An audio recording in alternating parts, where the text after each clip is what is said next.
Бірде адам өзі еріксіз, біреу мәжбүрлеп уақып жасау болмайды. Адам өзі ерікті түрде уақып жасау керек. Егер еріксіз мәжбүрлеуін жасаған уақып болса, оның уақыбы лағу деп аталады екен.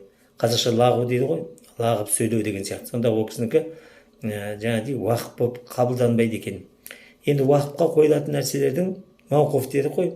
Жаңа айтқанымыздай, әл-уақиф уақып беруші болса, мауқуф деген уақыптың өзі.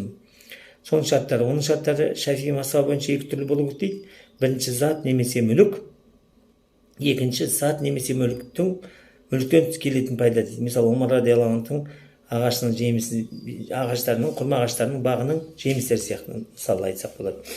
Ал енді Ханафи мазхабымыздың көзқарасы бойынша уақыпқа қойылатын дүние құнды мүлік болу керек. Белгілі бір адамның меншігінде шариғи тұрғыдан жұмсалуы мен қолдануына рұқсат етілген мүлік болу керек екен.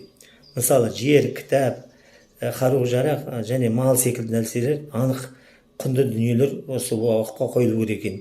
Сонымен қоса мындай нәрсені айта кететін нәрсе керек. Исламның ең алғашқы кездерінде, исламны ашу керек қажет жағдай кездерінде, ислам жорықтарында қару-жараққа көп уақып қойылған. Артынан ислам орныққан кезде, алдыңғы дәрістерде өткендей, ол кездерде білімге, медресеге, мешіт салуға, аурухана салуға, жетім жесірлерге қайырымдылық, сондай қайырымдылық орындарын ашуға, бұлақ, көпір салуға деп жұмсала бастаған. Яғни сол кездерде сипаты өзгеріп отырған.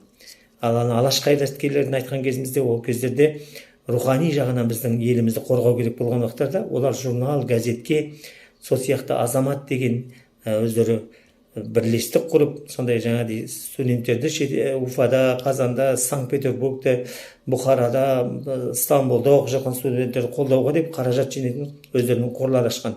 Яғни әр заманның өзінің уақытына қажетіне сәйкес жаңағыдай шариғат осы уақыптың да түрлері, сипаттары өзгеріп отырған. Енді айта кетеміз, уақып етілген мүліктің белгілі бір құны болу шарт. Осы тұрғыда адамның тура мағынада меншігінде болмаған ауадағы құс, теңіздегі балық секілді мүліктердің уақыпқа жарамайтын секілді, ислами тұрғыдан харам болып саналатын заттарында уақып ету дұрыс болып саналмайды. Мысалы, мұсылман емеске, мұсылмандарға тыйым салынған арақ, шарап, шошқа, казино сияқты нәрселерді уақыпқа қою болмайды. Біреу адам мысалы аспанда ұшып жүрген құсты уақып еттім, өзенде жүріп жүрген балықты уақып еттім деп айтуға болмаған сияқты харам нәрселерді исламда уақып етуге тыйым салынған. Алла тағала дәрісімізді пайдалансын, ары қарата уақыптың ары қарата мүлікке қойылған шарттарын өткізе береміз. Алла сауапқа жазсын.